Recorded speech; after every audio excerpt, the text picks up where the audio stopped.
Good afternoon and welcome to everybody. We are excited. Today is our fourth of four trainings with Andy Lau, and today we're going to talk about engaging the work culture to build resilience. And we are really fortunate to have Andy do this four-part series for us. So I hope you've all enjoyed it and are going back and rewatching these videos because there's a lot to learn in all of these. So with that, thank you, Andy. Thank you. I'm excited to be able to really integrate the work we did in the first three trainings and then apply them again to our individual lives, but also to our work cultures. When we first developed Secondary Trauma Activates Resilience, we were focused on the resource that the individual worker represents because, we really believe that the human resource is the most important resource in the delivery of any um, educational pursuit or social service work or mental health work, any kind of work that's human centered. The human who does the work is so key. But one of the things that's important is to realize that work cultures are the places that humans work through. And so we, from the beginning, have always tried to focus on how not to just address the individual needs of workers, but also the collaborative needs of our work cultures in identifying secondary trauma and then moving things towards resilience.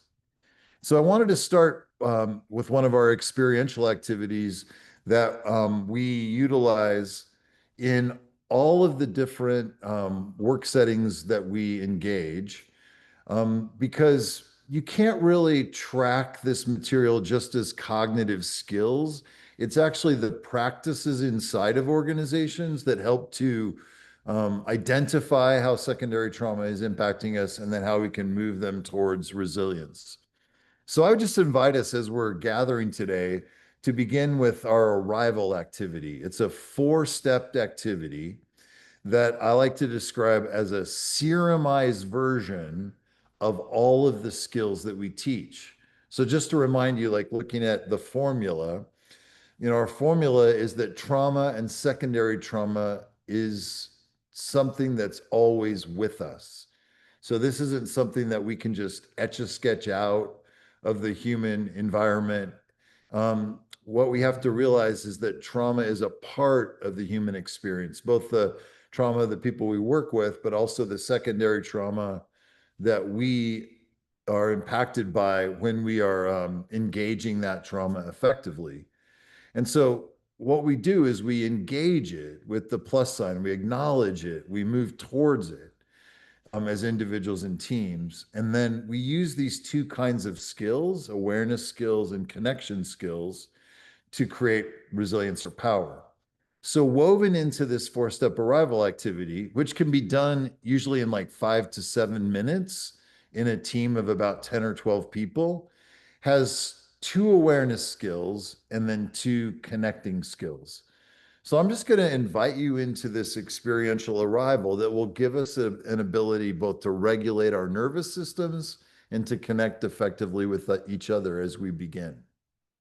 So take a moment, just as we're beginning, to bring your awareness out of the screen, the Zoom, and bring it into the room that you're in. And notice as you move your awareness into the room that we'd invite you to first bring awareness to the weight of your body in the chair or your feet at the floor.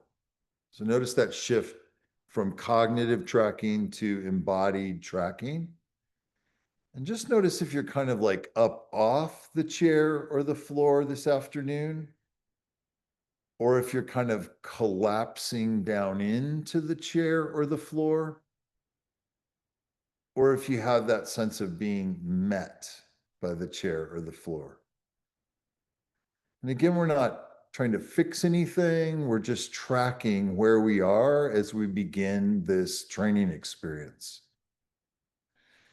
And then the second step of arrival is just to bring your awareness through the portals of your five senses into the room you're in. And so we'll encourage you to track the information that comes in through your senses one by one. So first activating that sense of sight, noticing things like the qualities of light in the room you're in, or colors,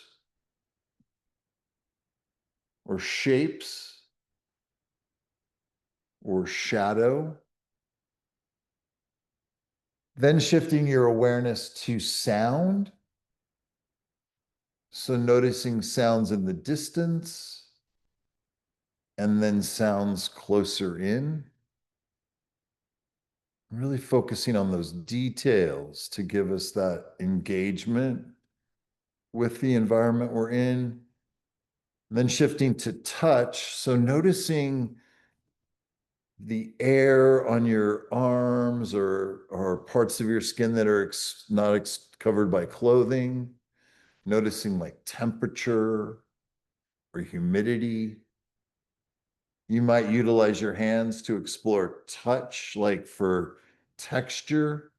Like I notice like the texture of my desk, which is smooth, is different than the texture of my pants. So just noticing textures to reassure your system that you can orient and arrive here and regulate. And then finally, the shared senses of smell and taste, which are so hardwired together.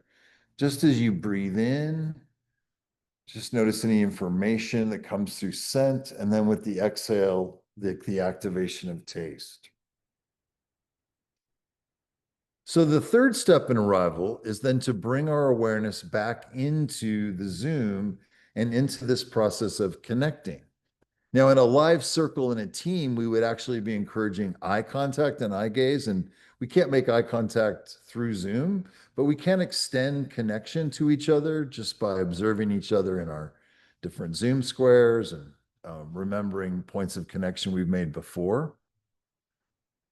And then the fourth step is to go back to you this afternoon as we're beginning. Um, Notice what your mood might be right now, or your energy level, or your level of connection or disconnection with the training process.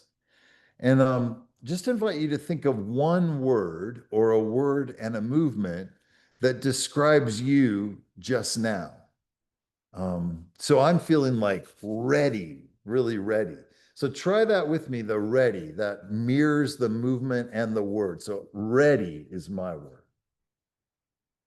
Then I'd love to hear from each of you, like a word and a movement, so we can create that mirroring and resonance. I'll go with hopeful. Got it. So hopeful. Let's try it again. Hopeful. Hopeful. Got you. Got you. And so what we're doing there with the mirroring and resonance is we're using an attachment strategy, right? That signals welcome and sense of feeling felt for others as we check in. Um, Anyone else? What's your word? I can hop in. Mine is motivated. So Anna's like motivated, and then just notice just the rhythm itself of the movement can create that engagement. Welcome. Yeah. Eva, how about you? What's your word? Mine is awake. Got you. Awake. Awake. Got you. Awake. Thank you. And then we're doing the one word check-in. Not sure, Lydia, if you're ready to check in yet, but what would be your word and movement as we're beginning? Maybe not yet. So take a second and just think about what we just did. This arrival activity. The first two skills are awareness skills, tracking your body in the chair and the sense orientation in the room. And then the second two skills are connecting skills. And like what this replaces in most organizations we work with is what we call the narrative check-in. And you know how that goes in organizations. Like people get together and they talk about all these narrative details of their lives, like someone's birthday and the Costco cake or the snowmobile accident. And we do all this narrative check-in, and it takes quite a long time. Like if you have a 60-minute meeting, We might do 20 minutes of that. And we don't really know what impact that has on the team's nervous system or individual responses. But with this form of arrival, we're doing this two forms of regulating. The awareness skills self-regulate and the connection skills start to co-regulate. And the combination of those like creates a really optimal engagement process so that anything we do later in the meeting process or the engagement process is impacted by this realness of connection. And then, so these are the ways that are one of the clear ways that we try to impact organizations so that they can get this sense of dynamic presence woven into the work culture in very specific ways. So we talked last time a bit about how StarT really tries to partner and engage and develop dynamic relationships within organizations, and that we're also trying to create this holistic response so that the entire team or work culture is impacted by the work we do. And we call this dynamic team engagement or community engagement. Many times what we do is we use the metaphor of a drumhead. And what we mean by that is that when people come into a work culture, we actually co-create responses by how our nervous systems and our systems are operating in the joined engagement in the team. Sometimes you go into team culture and there's this high activation. We kind of spread the red with the threats and the tensions that we're creating in our work. Other work cultures can feel sort of collapsed and disassociative and disengaged. But what we seek to do is create this dynamic engagement through these simple processes of taking the risk to identify where we are and then helping others feel met and known. And one of the ways we talk about leadership in this way is like on the right, you have this image of leadership that's more of a hierarchical role, right? That the leader is at the top of the pyramid and kind of managing things from on high. But when we talk about utilizing these STAR-T principles to lead from the drumhead, what we actually mean is the leader, the facilitator of these processes, has to begin with the process of understanding these skills themselves, right? And so by doing the individual practices and becoming familiar with them, then you're able to impact the people closest to you by practicing these skills together, like the arrival activity we just did or other STAR-T skills. And then that starts to spread to impact like the overall organizational culture. And then we've had a lot of impact watching organizational cultures go out and impact community partners.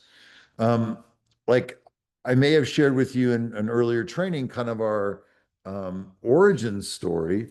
But initially, what we did is we got together, myself as leader and Mary Pat Hansen from First Step as co-leader, to begin to develop this curriculum. And then we worked with her team and then dynamically built these skills into her team at First Step Missoula.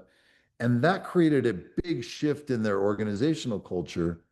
And then that was recognized by collaborative partners in the community, like Missoula Police Department, Child Protective Service, and the county attorney's office. And then they wanted these same skills to be operating in their system. So you can see that because this is a dynamic, engaged, organic process of learning about secondary trauma and the resilient skills to impact it, that we're not just impacting individual workers, but we're creating a web of engagement that has a dynamic impact well beyond the confines of our own even work setting. Another key that you can understand from the way we think about this regulatory presence is that first we're focusing on regulating the skills to regulate our own body. Then with the engagement and the mirroring and resonance that we just practiced in the arrival, we move that into relational connection. And then finally, that begins to impact the overall community. So if you look at this image, what starts to happen is that the work culture becomes like a shared nervous system. So by attending to the heat, the red, green, to use those themes from earlier in our training that are impacting us and our team, and then bringing to bear these skills that bring in the blue or the regulatory process, we're actually creating ways of engaging the shared nervous system of the team. Now, this comes from an expansion of some of the ideas of Dan Siegel in his book, The Developing Mind. Um, Dan talks about how when you bring two brains into interaction with each other and they start dynamically engaging, what's created is actually one mind, like a shared intersubjective space. And then what happens if you bring this same quality of connecting into a team culture or a group, there's actually a shared nervous system of the team that can either spread the wildfire of secondary trauma, or also can create big, potent regulatory resources inside the team that can help deal with the impact of secondary trauma right inside the work culture itself. I love this quote from Resmaa Menakem, the man who wrote My Grandmother's Hands, which is a focus on how trauma and secondary trauma operates in racialized cultural context. And Resmaa says, when you gather together a large group of unsettled bodies, or unsettle a group of bodies, or assemble a group of bodies and then unsettle them, you get a mob or a riot. But having a large group of settled bodies together, think about that shared nervous system of the group, then you have a potential force for tremendous good in the world. A calm, settled body is the foundation of health, healing, and for helping others and for changing the world. So, this is what we're seeking to aspire to as we bring these practices more dynamically into our work culture. And this is really relevant and important now because of the great traumatic impact that's happening in our wider culture that's impacting work cultures and individual workers, um, uh, particularly. I know we've spoken before in these trainings about the four forms of secondary trauma: acute distress, vicarious trauma, then the moral injury, where we may be asked to do things inside of our work culture um, that are really at odds with our own moral code or our way of operating, and then this idea of burnout. But in our current context, if you think about just life in this Montana, in the United States, in the last, really since January, there have been so many changes in the way that we operate with the changes in leadership that literally all four forms of this secondary trauma seem to be activating or being engaged all at the same time. I mean, I think about acute distress, like with the increased focus on immigration changes and ICE raids. Lots of the Black and Brown communities that we work in have shifted their focus from like support and integration into the culture to the acute threat of keeping people secure or safe when there's high levels of threat to their actually familial safety. Or if you think about things like the recent closures of gender affirming care in our communities, how this is creating acute threat for some of our most complex populations. Then there's this sense of vicarious trauma that's activated just now. As changes happen in funding streams and cancellations of resources in universities and other public settings, people that had secure employment are now in places of unknown. And as we connect with our friends and neighbors around these dilemmas, it creates a high load of secondary trauma that's vicariously engaged. And then if you think about moral injury, many of the things that are like the paradigms that are guiding the changes that are happening in our larger culture are often at odds with how we've seen our own efforts at working in terms of social service values, the values of supporting the most vulnerable. And so there's a sort of moral injury that's overwhelming this matrix of trauma. And then because of the high intensity of engagement and then change and dynamic processes, there's a high quality of burnout now. It appears that, things are being designed to keep us either in high activation or collapse, and we're not able to access that calm, strong place in the middle of the window of tolerance, like we talked about in our second training. So, because of all this happening in such a dynamic way and that experience of secondary trauma, really this period that we're in now is what I would call a kind of trauma vortex. And when we think about trauma in the 21st century, as we spoke about earlier, that first wave of collaborative trauma came with the experiences of 9/11.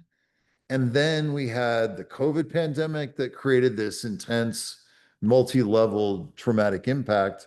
And now we have this current trauma vortex of change and unknown that's impacting individual workers and work teams throughout our culture.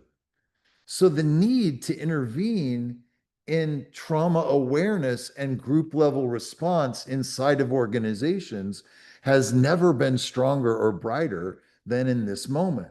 So helping people not just become overwhelmed by this vortex, but to really accept that these are the conditions with which we're living and working and trying to engage the important tasks that we work on. If we can use the heat of this current dilemma to build these skills, the potential for building strength and resilience during this time is manifold. And so we want to respond to these changes, not by just being overwhelmed in our trauma responses, but by identifying them individually and collectively so we can build our systems towards positions of power and resilience. So another key concept that's helpful to understand how we can access the wisdom of secondary trauma and resilience, the alchemy of that formula that can really turn the red-green heat of trauma exposure into the power of blue resilience, is this pie chart that represents 4 of the key skills that we can bring to our efforts that will help us maximize the integration of this work into our own lives and to the wider culture. So this is skillfulness, and then humility, point positive or efficacy, and then hope. So let's take a few moments to talk about these principles and how we can activate these or utilize these to allow these to be like integrative points into how to make an impact in our team or group culture.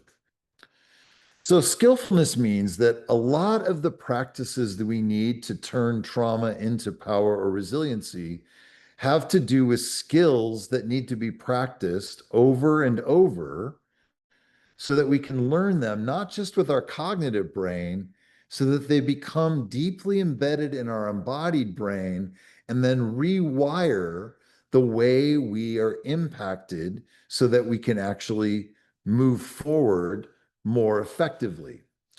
That's why, for example, that first arrival activity that we started with today is something that we encourage teams to practice um, um, at the beginning of every meeting or every gathering. When I consult with my collaborators, we start with an arrival. When we teach new material to new teams, we teach the arrival. And this has been implemented in all kinds of work cultures. We work in medical clinics, and sometimes when they gather together to do their rounds, before the rounds, they'll do the arrival. And after you get a sense of your own regulatory system and the way you're connecting with others, all of the other information that's engaged is more effectively conveyed and creates more effective or skillful work responses. Let me give you an example of this skillfulness process or this practice process that comes from my own experience. So even though skillfulness, as we can see in this pie chart, is a key to creating resilience, I got to tell you that I am not much of a practicer. Like I don't really like to practice things. Um, but because I've been doing this work for these last 8 years, I've really been forced to develop the skill of practice. And the morning grounding activity that we talked about in our second session, this idea of tracking a calm, strong place in your body and beginning the day from that place. This is something that during the first year and a half of COVID, when we developed the skills, I practiced over and over at my farm in the Mission Valley when we were under shutdown. So, another thing that's key about this is that our own developmental trauma can impact how trauma is working in our system. And I don't know if you're familiar with my chart, but my chart is this strategy, right? This app or that can tell you about medical results in any place or time. I actually say it's something that can spread the threat of medical illness like right into your lived experience at any moment.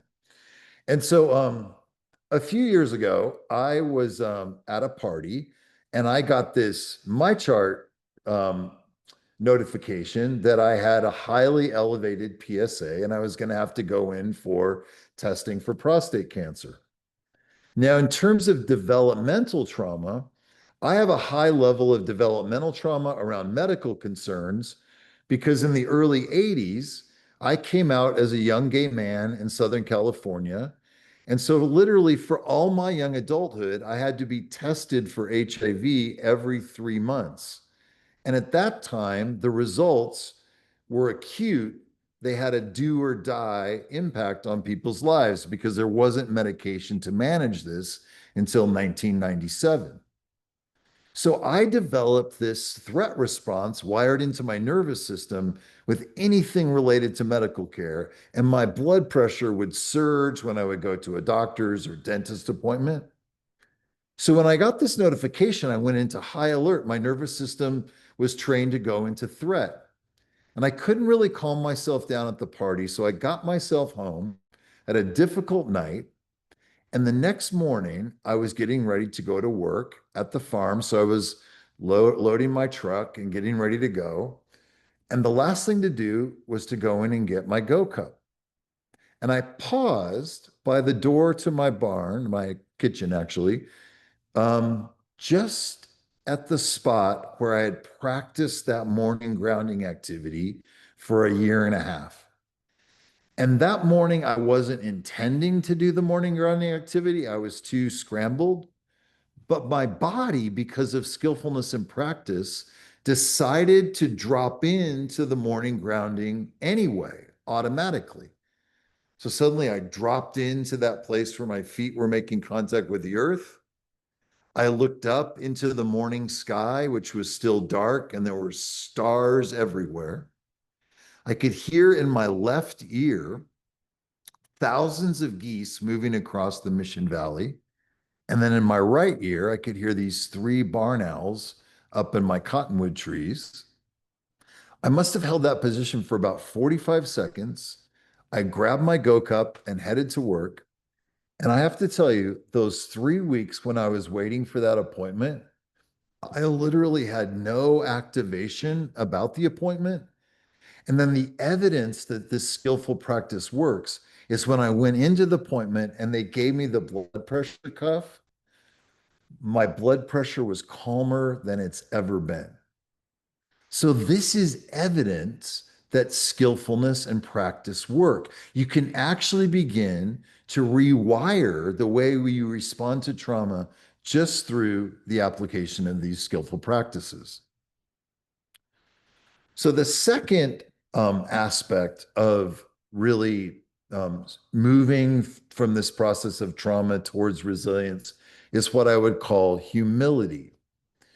Humility is this idea woven into our curriculum that it emerges in things like the idea that we build skill not by fixing things, but by tracking them. This whole idea that we can't really resolve the traumas around us in any discrete way or move trauma out of our systems, or when we recognize it inside of our work culture, we can't do things to solve it or fix it.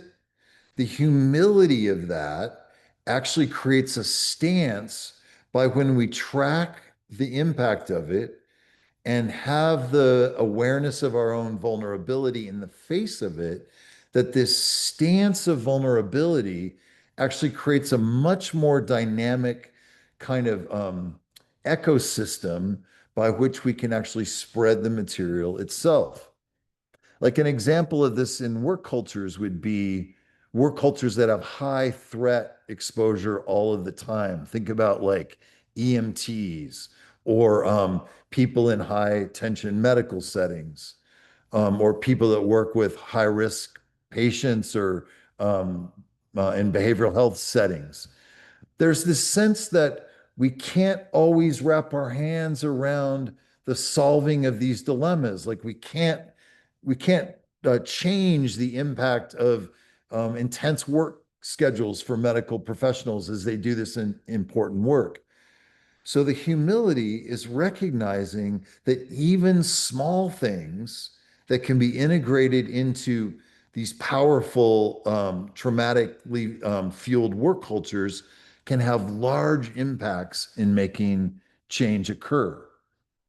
Another aspect of the humility, I think, that can bring this more deeply into work culture is just this idea of a sense of understanding about how all of our experiences of trauma and secondary trauma are significant and that they can't really be compared on a level of worse than or greater than. That there's a way in which we're all needing to access the impact of secondary trauma in ourselves and in others, and that we value each other's experience as important as our own. So the third point of how we begin to bring this material into work cultures is through this idea of efficacy or point positive. And what we mean by efficacy or point positive is that you we like to use this metaphor that comes from whitewater rafting. And I don't know if you've ever been in like a high raging class 5 rapid like in the spring. I'm thinking about the Lochsa River in Idaho that I've been on a number of times. But one of the things you can't really do in a such situation like that, which is demanding response, is to think a lot about all the wave trains you've gone through before. It's not a time to reflect. It's also not possible for you to predict all the things that are coming downriver. But what you have to focus on is where you put your boat next in relationship to the patterns in the water and the holes and the way the river is operating. And so the point positive is like where you aim next to actually begin to engage the process of secondary trauma and the move towards resilience. So it's like being skillful about the directionality of which of the skills you're going to bring into your work system and what's needed now. Because, some overwhelmed work systems don't have the bandwidth or the time to do a lot of prevention work or teaching work around orientation. They need more of a debriefing response that can be provided for them in the moments of the hottest traumatic exposure. So the point positive there would be to focus on effective debriefing. Other work settings have the bandwidth for doing integration of small skills, but then sometimes you might see in a work setting that people are really willing to do more of the connecting stuff, but they might see those awareness skills as too body centered or woo woo, or they don't understand the value of them. And so you have to be skillful about which of those practices you use. For example, when some of our trained workers or collaborators inside of organizations do that arrival activity, many of them won't have the courage to do the first two steps. They're like, I can't talk to my colleagues about their bodies. They're not going to like that sense tracking, but we could do the one word. And so what folks will do is they'll extract the next skill to work on to be able to like build and integrate with their team from the place they seem their team to be or sense their team to be. And then the final sort of criteria in this strategy of spreading secondary trauma resilience into the work culture is this idea of hope. Now, hope has a particular focus when it comes to trauma and secondary trauma. The hope is in us building the skill and the capacity to move powerfully forward with new resources that we've gained from dealing with the heat of the threat itself. I think a lot about situations in which folks have been deeply damaged by trauma or secondary trauma in their development. And then as they build these skills, these awareness skills, the hope is not that we can go back and unscramble the eggs or unscramble the dilemmas or solve things in the past, but that as we engage people and engage our teams, that we actually create these horizon lines of hopefulness as people build skills inside their team cultures that can transform team cultures from places that spread the red of secondary trauma to places that engage it and build capacity. One of the things that was so evident, even in the first bit of work we began to do 8 years ago with teams we worked with, was this sense that rather than spreading the wildfire back into people's home settings, that they were actually developing skills that allowed them to manage their personal relationships as effectively as they were learning to manage their relationships at work. So the hope is that we're engaging processes that are going to sustain us in our full mammalian sense, not just in our work cultures. So these four strategies are key as we're hoping to engage larger work cultures. Another key strategy that we use to take these ideas and impact work cultures after people have been exposed to our general training material is what we call resiliency skills practice groups. Now, these can be done online or also live. And the idea is to get a cohort of people from your organizational culture together, usually starting with an arrival activity and then beginning to identify the heat or the difficulties inside their system and allowing people to then practice these skills of mirroring and resonance and tracking of the nervous systems together so that the team then develops a set aside place inside the work culture to do skills practice and grow resilience and power.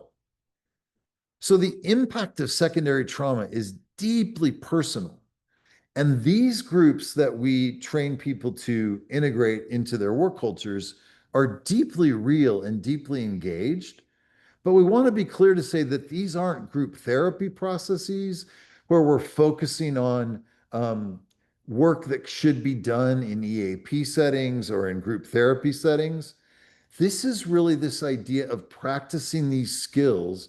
So as people bring their genuine secondary trauma responses into the team, that much value is being made by people who have the skill to meet that as people who are overwhelmed by those moments of secondary trauma itself.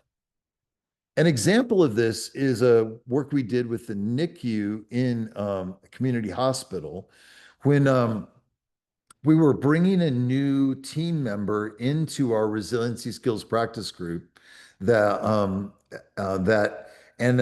this was the worker's first experience. And we were doing a one-word check-in. So we did the arrival, regulating, and then did the check-in. And she jumped in right away. And the word she said was heavy. And she said the word heavy in a way that you could feel the whole bottom of her chair drop out. Now, the other workers had been trained in these skills in earlier practice groups, so they moved towards her experience, this one word check in, really effectively. And what we found out is that the night before, she had been part of a death of an infant in her work, and that she was personally engaged with, she knew personally the parents of the child that had died. But that was about all the narrative we got. We didn't get a lot of detail that would have spread the wildfire deeper into our own systems.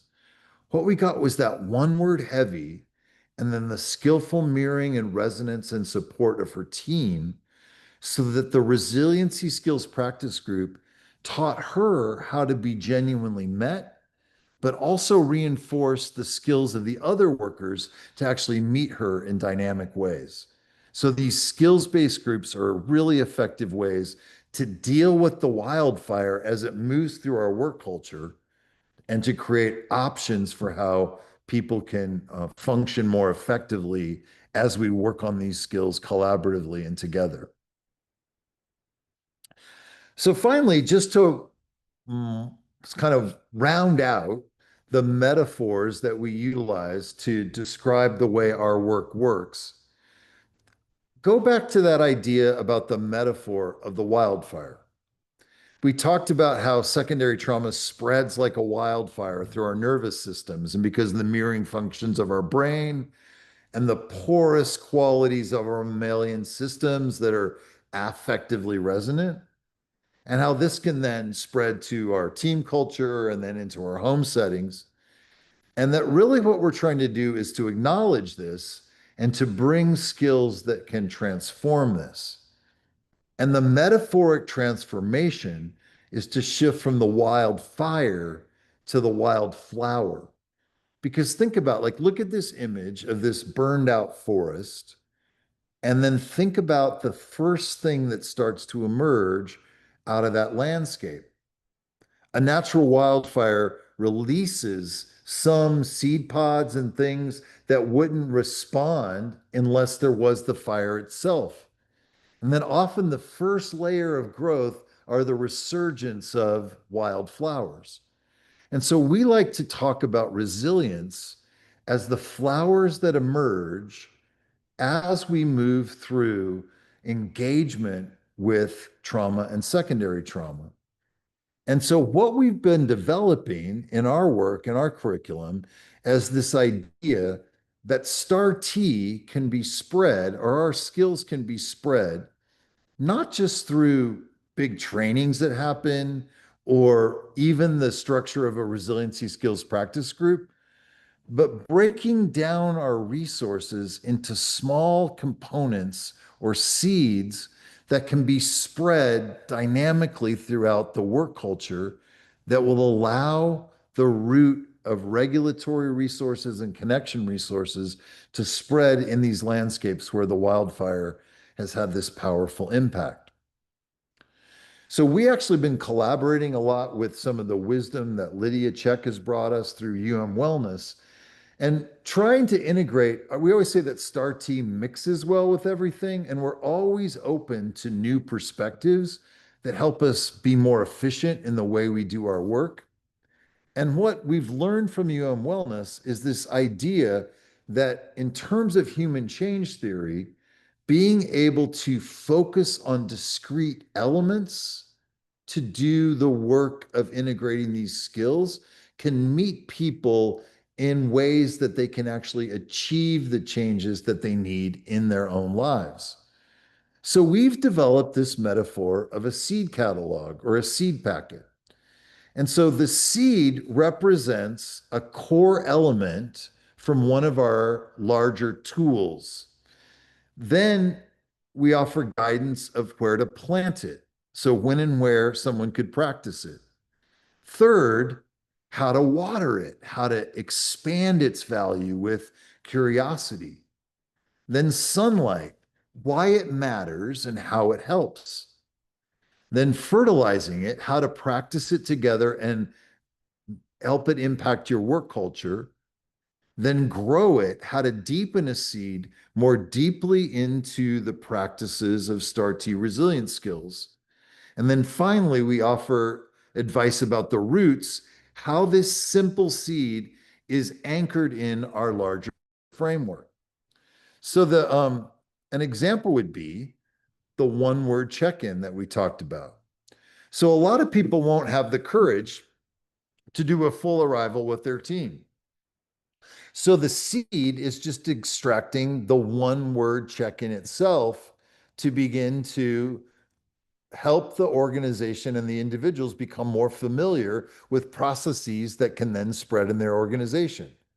So the plant it recommendation is that at the beginning of meetings or transitions, or we offer to engage with just the one word that can help build engagement and co-regulation. Now, if you want to water that seed after people check in, then you can go back and show curiosity about the one word or repeat it to one another, like the mirroring that we did at the beginning of this training. Then the sunlight, the benefit of this is this, it builds genuine self-awareness, and then it can provide this effective co-regulatory connection. To fertilize it, you just make it the norm. You do it at the beginning of group settings. You do these check-ins maybe even throughout the course of a larger meeting, where you pause and reconnect with where people are in that very real and concentrated way. Then to grow it, you might add the body movement that you guys already did automatically, or maybe change it from one word to check in to actually moving it to a sound, which moves it more deeper into the nervous system. And then you say it aloud to the group. And the roots are, this is a key element in the STAR-T arrival activity, which co-regulates group nervous systems. So we're seeking to build this elemental seed-like quality so that lots of people can take small components of the work we do and begin to filter them into any work culture. So for example, another of the seeds, and we have about 42 of these seed packets that we're developing, and we're hoping to develop them into kind of like a tarot deck with imagery and then the counseling and the guidance on the catalog. Another would be, for example, neuroplasticity movement. We first tracked neuroplasticity movement when I was teaching you about that morning grounding activity. Remember, we talked about how if you move that neuroplasticity movement, where you're tracking a movement with awareness into the morning grounding activity, it can superpower that experience of engaging the core anchor inside the system. So the seed would read, engage in slow movement with awareness. So, like, using slow movement with awareness is a skill that you use. And I was just going to demonstrate by standing like one of these neuroplasticity movement skills that we utilize a lot in our training protocols. So in this one, what we encourage people to do is to start with their hands at their side and then bring their right hand to their midsection and then begin moving that hand outward in circles, moving away from their system. And just practicing that idea of how they can track the movement with awareness. And then they might be able to actually look away and notice that they can still track awareness without being visually tracking of the hand. So this builds awareness and this idea of neuroplasticity movement. And then we'll have them move to the second step of that activity, which is to take the left hand and then to bring the material in towards their body, tracking that movement. And oftentimes we'll build a metaphor. We'll talk about how the left hand represents the things you're able to bring into your own system from the learning we're doing about resilience. And then the right hand is how you might spread this out to engaging the work culture around you and people together. And then as a kind of um, second level practice, we'll have people try to do both of these at the same time, right? So being able to track awareness with that slow movement that actually helps to integrate their system. So this is an activity that can be done, usually in 5 or 6 minutes in a team culture. Um, so you utilize these brain body pathways, that's the sunlight. To fertilize it, you would introduce it into a team training and might even bring it with some awareness of your breathing. Um, what does it do in terms of our larger principles? It creates somatic intelligence, neuroplasticity that keeps the brain um, regulated and able to grow and build integrative capacity. And then also the movement itself is regulatory.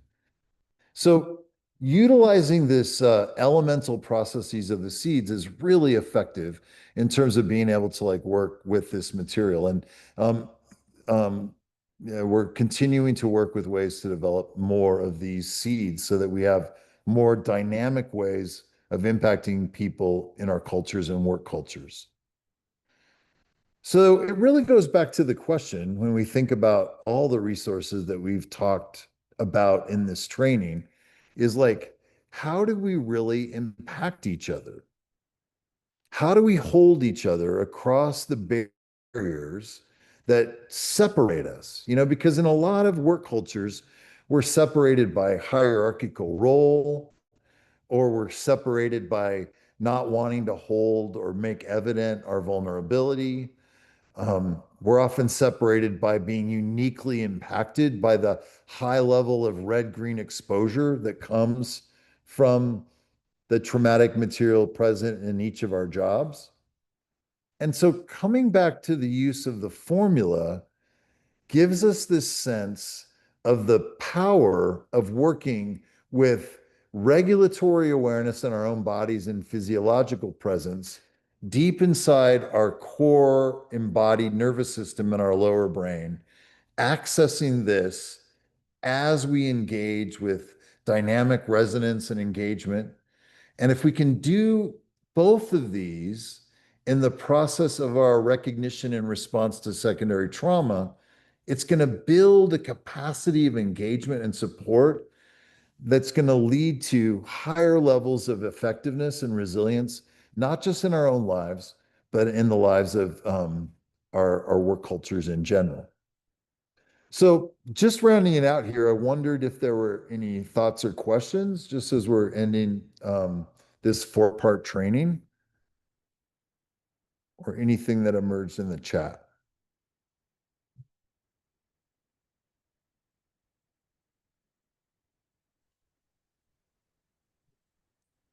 Hi, Andy. It's great to see those seeds being planted and put to use. Yeah, Lydia, thank you so much for your ability to see how we could be more effective in transforming work cultures that way. It's my pleasure. We had a question from Eva. She's wondering if there are um, printed resources with the steps and skills explained.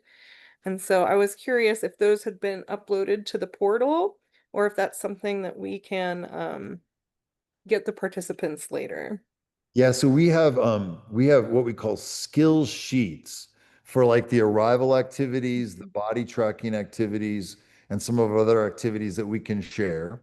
And then the seed catalog is really being dynamically developed just now. And so those can all be shared. I'll either send them as emails or to Desiree, who could send them out, or we could put them on the portal so you guys can get access to them.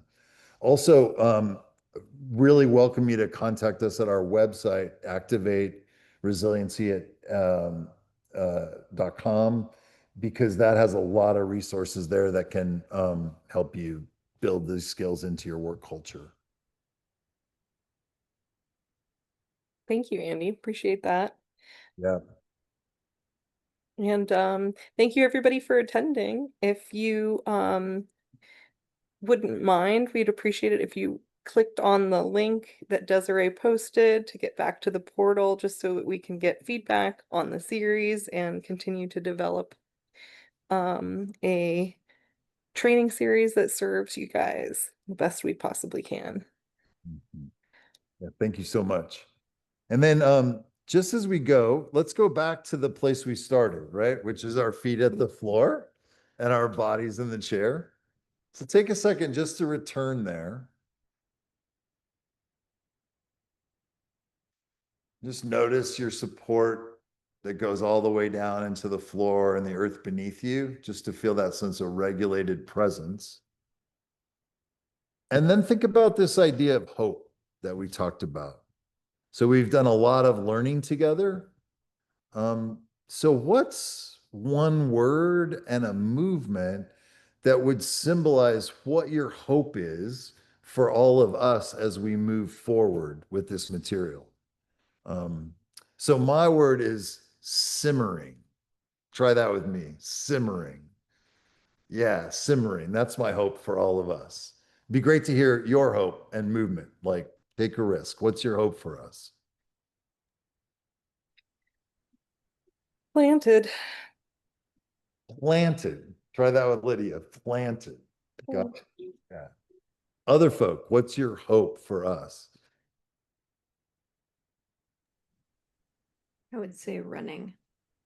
Running. Running. Gotcha. Thank you, Eva. Who else? Mine would be balance. Balance for Anna. And just try to feel it even deeper than the word, the balance in the movement. Gotcha. Okay.